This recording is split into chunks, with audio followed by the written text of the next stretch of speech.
Welcome to exam guide. आज हम लोग बायोलॉजी के काफ़ी इंपॉर्टेंट चैप्टर कोशिका यानी सेल को रिवाइज करने वाले हैं। इसके टॉप 50 क्वेश्चंस को इस वीडियो में हम लोग आज रिवाइज करेंगे और टोटल हम लोग 3 पार्ट्स में इस वीडियो को लाएंगे और टोटल 150 क्वेश्चंस को रिवाइज करेंगे। जितने भी क्वेश्चन इस टॉपिक से हमारे one day competitive exam, railway, SSC किसी भी एग्ज़ाम में पूछे जाते हैं सभी को हम लोग कवर करने वाले हैं। तो बने रहिए हमारे साथ और बेस्ट वे ऑफ रिवीजन से जुड़े रहिए। इसको 25 नहीं 50 क्वेश्चंस कर लीजिए। तो चलते हैं हम अपने आज के पहले क्वेश्चन पे। काफ़ी आसान से लेकर हार्ड क्वेश्चन सभी को हम लोग देखने वाले हैं इस वीडियो में।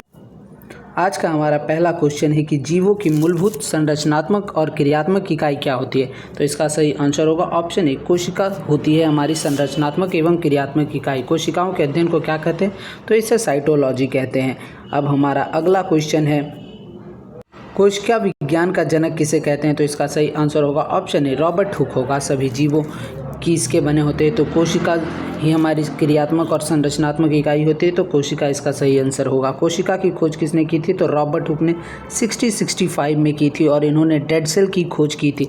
तो हम सभी क्वेश्चंस को रिवाइज करेंगे, या फिर हार्ड हो या फिर इजी। तो चलते हैं अपने अगले क्वेश्चन की ओर। हमारा अगला क्वेश्चन है कि रॉबर्ट हुक ने कोशिका की खोज कब की थी? तो इसका आंसर मैंने आपको बता दिया, 65 में की थी। और रॉबर्ट हुक ने कोशिका को सबसे पहले किस चीज़ में देखा था? तो इसका आंसर आपको गेस करना होगा भाई, किसका किया था? तो कॉर्क का किया था। कॉर्क क्या होता है? तो बेसिकली एक पेड़ की छाल होती है जिससे आजकल कॉर्क बैडमिंटन कॉर्क्स भी बनते हैं। तो उसमें सबसे पहले डेड सेल्स की खोज की थी। कोशिका एक लैटिन शब्द से बना है जिसका अर्थ क्या होता है? तो जैसे हमारा घर छोटे छोटे कमरों से बना है वैसे ही कोशिका भी छोटी छोटी कोशिकाओं से शरीर बना है, इसलिए इसका शाब्दिक अर्थ होता है छोटा कमरा।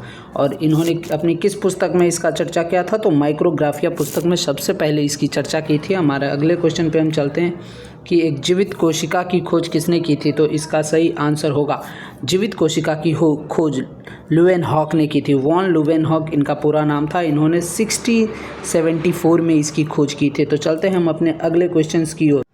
हमारा अगला क्वेश्चन है कि कोशिका सिद्धांत किसने दिया था? तो कोशिका सिद्धांत को स्लाइडेन एवं स्वान ने दिया था। कोशिका में जीव द्रव्य की खोज किसने की थी? तो इसे पुरकिंज ने की थी। जीव द्रव्य की खोज किसने की थी? तो पुरकंज। कहीं कहीं पे जॉर्डन भी इसका आंसर देता है। तो चलते हैं हम लोग अपने नेक्स्ट क्वेश्चन पे। हमारा नेक्स्ट क्वेश्चन है कि किसने कहा है कि कोशिका विभाजित होती है और नई कोशिकाओं का निर्माण पूर्व स्थित कोशिकाओं के विभाजन से होता है? तो रूडोल्फ ब्रीचो ने की थी। तो इसका सही आंसर होगा ऑप्शन बी। हम अब अपने अगले क्वेश्चन पे चलते हैं कि ओमनियस सेलुला किसने दिया था? तो इसका भी आंसर होगा option B is the correct answer. Rudolf ने कहा था। जंतु कोशिका के बाह्य आवरण किसके बने होते हैं? तो इसका सही आंसर होगा जंतु कोशिका की बाह्य आवरण कोशिका झिल्ली सेल मेम्ब्रेन के बने होते हैं। तो चलते हैं हम लोग अपने नेक्स्ट क्वेश्चन पे। हमारा नेक्स्ट क्वेश्चन है, पादप कोशिका का बाह्य आवरण किसका बना होता है? तो इसका आंसर होगा कोशिका भित्ति से बना होता है जिसे सेल वॉल कहा जाता है। इससे पहले था कि जंतु कोशिका किससे? तो जंतु कोशिका सेल मेम्ब्रेन यानी कोशिका झिल्ली, और अगर पादप कोशिका पूछे तो कोशिका भित्ति सेल वॉल होगा इसका। हमारा अगला क्वेश्चन है कि पादप कोशिका में होती है किंतु जंतु कोशिका में क्या नहीं होती है? तो सेल वॉल केवल और केवल पादप कोशिकाओं में होता है, ना कि जंतु कोशिकाओं में। तो चलते हैं हम अपने अगले क्वेश्चन पे। जीव द्रव्य में सबसे अधिक क्या पाया जाता है? तो इसका सही आंसर होगा जल। 80% तक जीव द्रव्य में जल पाया जाता है, यानी 80% ऑफ क्या होता है जीव द्रव्य, यानी साइटोप्लाज्म में क्या होता है, प्रोटोप्लाज्म में क्या होता है? तो जल होता है। हमारा अगला क्वेश्चन है कि प्रोकैरियोटिक कोशिकाओं में क्या उपस्थित होते हैं? तो राइबोसोम्स उपस्थित होते हैं। 2 प्रकार के होते हैं, एक 70s राइबोसोम्स होते हैं जो प्रोकैरियोटिक्स में ही पाए जाते हैं, और दूसरा यूकैरियोटिक्स में 80s टाइप के राइबोसोम्स पाए जाते हैं। चलते हैं हम लोग अपने नेक्स्ट क्वेश्चन पे। सभी प्रोकैरियोटिक कोशिकाओं में कोशिका भित्ति पाई जाती है, किस प्रकार के? तो इसका सही आंसर होगा ऑप्शन सी, माइक्रोप्लाज्म में पाई जाती है। तो आप ध्यान रखेंगे माइक्रोप्लाज्म में पाई जाती है कुल। हमारा अगला क्वेश्चन है कि निम्न में से किस में आनुवांशिक पदार्थ नग्न होते हैं? तो इसका सही आंसर होगा जीवाणु कोशिका में इसका नग्न होता है, मतलब नामांतर के बारे में होता है। हमारा अगला क्वेश्चन है कि निम्न में से कौन प्रोकैरियोटिक कोशिका का उदाहरण है? इसका सही आंसर होगा ऑप्शन डी, अमीबा। हमारा अगला क्वेश्चन है कि यूकेरियोटिक कोशिकाएं कहाँ पाई जाती है, तो इसका सही आंसर होगा यूकेरियोटिक कोशिकाएं प्रोटिस्टा में भी पाई जाती है, जंतुओं में भी पाई जाती है और पादपों में। तो इसका आंसर हम लोग ऑप्शन डी को टिक कर सकते हैं। केवल पादप कोशिकाओं में पाए जाते हैं, जंतु कोशिका में नहीं। इसका भी आंसर क्या होगा, तो ऑल ऑफ दिस इसका हम लोग मार सकते हैं। तो चलते हैं हम लोग अपने नेक्स्ट क्वेश्चन पे। हमारा अगला क्वेश्चन है कि जंतु कोशिकाओं में क्या अनुपस्थित होता है, तो इसका सही आंसर होगा ऑप्शन डी प्लास्टिड्स। प्लास्टिड्स जो होते हैं केवल पादप कोशिकाओं में पाए जाते हैं और ये सबसे बड़े कोशिका होते हैं पादप के। हमारा अगला क्वेश्चन है कि कोशिका भित्ति किसमें अनुपस्थित होती है, तो जंतुओं में पादप कोशिकाएं नहीं होती है, मतलब कोशिका भित्ति सेल वॉल नहीं होता है, उनमें सेल मेम्ब्रेन्स होता है। इस बात का ध्यान रखिएगा। हमारा अगला क्वेश्चन है कि कोशिका भित्ति को सबसे पहले किसने देखा था। ये क्वेश्चंस काफ़ी अच्छा है, तो इसका आंसर होगा ऑप्शन ए, रॉबर्ट हुक ने सबसे पहले कोशिका भित्ति को भी देखा था।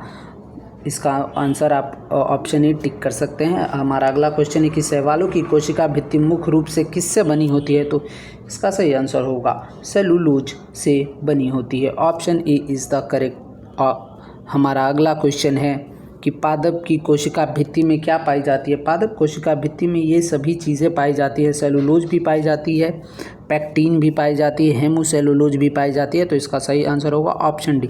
तो चलते हैं अपने नेक्स्ट क्वेश्चंस पे। और आप लोग देख रहे होंगे कि जैसे जैसे हम लोग क्वेश्चंस में आगे बढ़ रहे हैं हमारा लेवल बढ़ता जा रहा है। तो ऐसे ही रहिए, हम लोग सारे क्वेश्चंस को देखने वाले हैं, इजी टू हार्ड सभी क्वेश्चंस को देखेंगे। हमारा क्वेश्चन है कि कोशिका झिल्ली मुख्यतः किसकी बनी होती है, तो यह मुख्यतः प्रोटीन और लिपिड से बनी होती है। हमारा अगला क्वेश्चन है निम्न में से कौन वर्णात्मक प्रागम्य झिल्ली होती है, तो इसको बोलते हैं सेल मेम्ब्रेन। ये कुछ पदार्थों को अंदर जाने देती है, कुछ को नहीं जाने देती है। हमारा अगला क्वेश्चन है कि निम्न में से ये तो क्वेश्चन हो गया हमारा अगला क्वेश्चन कि किस प्रक्रिया के द्वारा पदार्थ कोशिका झिल्ली के आर पार जाते हैं, तो इसका सही आंसर होगा ऑप्शन ए, प्रासरण और विसरण दोनों। तो इसका करेक्ट आंसर ऑप्शन सी आप लोग करेक्ट देख सकते हैं, करेक्ट है। हमारा अगला क्वेश्चन है कि जल के अणु की गति जब वर्णात्मक प्रागम्य झिल्ली से हो तो उसे क्या कहते हैं, तो उसे हम लोग फिर प्रासरण उस समय कहते हैं। हमारा अगला क्वेश्चन है कि प्लाज्मा झिल्ली की रचना को केवल किस में देखा जा सकता है, तो बिना इलेक्ट्रॉन सूक्ष्मदर्शी के उसको नहीं देख सकते। तो इसका करेक्ट आंसर ऑप्शन डी। हमारा अगला क्वेश्चन क्या है देखते हैं और चलते हैं आगे बढ़ते हैं। जीव द्रव्य किस का सम्मिलित रूप होते हैं, तो इसका सही आंसर होगा ऑप्शन सी, कोशिका द्रव्य और केंद्रक का सम्मिलित रूप होते हैं जीव द्रव्य। और हमारा अगला क्वेश्चन है कि माइटोकॉन्ड्रिया की खोज किसने की थी, तो ये क्वेश्चन थोड़ा कंट्रोवर्शियल होगा क्योंकि कुछ लोग सीधे बोल देंगे कि इसका आंसर ऑल्टमैन होगा, पर मैं आपको बता दूं इसका आंसर ऑल्टमैन नहीं होगा। इसका आंसर होगा ऑप्शन ए, कोलिकर। कोलिकर ने सबसे पहले माइटोकॉन्ड्रिया की खोज की थी। और मैं बता दूं इसको कोशिका में देखा था किसने, तो ऑल्टमैन तब होगा जब कोशिका के अंदर बोलेगा तो ऑल्टमैन होगा। हमारा तो इसका सही आंसर क्या होगा हम लोग देख लेते हैं। इसका सही आंसर होगा ऑप्शन ए, कोलिकर। हमारा अगला क्वेश्चन है कि माइटोकॉन्ड्रिया को नाम किसने दिया था, तो बेंडे ने। 12 साल बाद जब ये कोशिका की खोजी थी उसके 12 साल बाद इसका नाम दिया गया था बेंडे के द्वारा। हमारा अगला क्वेश्चन है कि क्रेब्स चक्र की घटना कहाँ पर होती है। क्रेब्स चक्र की घटना माइटोकॉन्ड्रिया के अंदर होती है, तो इसका सही आंसर होगा ऑप्शन डी, माइटोकॉन्ड्रिया। मिलते हैं नेक्स्ट क्वेश्चंस पे जल्द ही। निम्न अभिक्रिया को क्या कहते हैं, तो मतलब इसमें पूछा गया कि पायरुवेट किसका बना होता है, तो पायरुवेट बना होता है जल, कार्बन डाइऑक्साइड और ऊर्जा। और इस अभिक्रिया को क्या कहते हैं या फिर कहाँ पे होता है, तो यह माइटोकॉन्ड्रिया में होता है। Option C is the correct answer. हमारा अगला क्वेश्चन है कि कोशिका का शक्ति गृह किसे कहा जाता है, माइटोकॉन्ड्रिया को कहा जाता है क्योंकि यहाँ पे ही कोशिका के लिए ऊर्जा का निर्माण होता है। चलते हैं हम लोग अपने अगले क्वेश्चन पे। हमारा अगला क्वेश्चन है कि निम्न में से किस में शक्ति को घुला देने या नष्ट कर देने की क्षमता होती है, मतलब कोशिका को घुला देने या नष्ट करने की क्षमता लाइसोसोम में होती है, इसलिए इसे आत्महत्या की थैली या एटम बॉम्ब कहा जाता है। चलते हैं हम लोग अपने अगले क्वेश्चन पे। हमारा अगला लाइसोसोम की खोज किसने की थी, तो इसका सही आंसर होगा ऑप्शन सी, डी डुबे ने की थी। लाइसोसोम को क्या कहा जाता है, तो जैसा मैंने अभी आपको बताया इसे आत्महत्या की थैली भी कहा जाता है और यह कोशिका के अंदर पाचन का भी काम करता है, मतलब जो भी कोशिकाएं डेड हो रही हैं उनको ये पचा जाता है, तो इसलिए इसे पाचक थैली भी कहा जाता है। तो इसका करेक्ट आंसर होगा बोथ ए एंड बी। चलते हैं हम लोग अपने अगले क्वेश्चन पे। निम्न में से कौन रंगहीन लवक होते हैं? तो इसका सही आंसर होगा ऑप्शन ए, ल्यूकोप्लास्ट को हम लोग रंगहीन लवक भी कभी कभी कहते हैं। तो इसका सही आंसर होगा ऑप्शन ए, ल्यूकोप्लास्ट। हमारा अगला क्वेश्चन है कि जिस क्रोमोप्लास्ट में क्लोरोफिल वर्णक होते हैं उसे क्या कहते हैं? तो उसे क्लोरोप्लास्ट कहते हैं, क्लोरोप्लास्ट कहते हैं। हमारा अगला क्वेश्चन है कि कोशिका का रसोई घर किसे कहा जाता है? तो इसका भी सही आंसर होगा कोशिका का शक्ति रसोई घर क्लोरोप्लास्ट को कहते हैं। हमारा अगला क्वेश्चन है कि पत्तियों का पीला रंग किसके कारण होता है? तो कैरोटीनाइड्स के कारण होता है। हम चलते हैं अपने अगले क्वेश्चंस पे। पर्णहरित में कौन सा धातु उपस्थित होता है? इसका सही आंसर होगा ऑप्शन सी, मैग्नीशियम उपस्थित होता है। हमारा अगला क्वेश्चन है कि स्टार्च, तेल और प्रोटीन जैसे पदार्थ में क्या संचित होता है? तो ल्यूकोप्लास्ट संचित होता है। ये कुल मिला के हमारे 50 क्वेश्चंस कंप्लीट हो गए हैं। तो अगर वीडियो पसंद आई हो तो चैनल को सब्सक्राइब कर दीजिए और मिलते हैं अगले 50 क्वेश्चन के साथ जल्द ही अगले पार्ट में।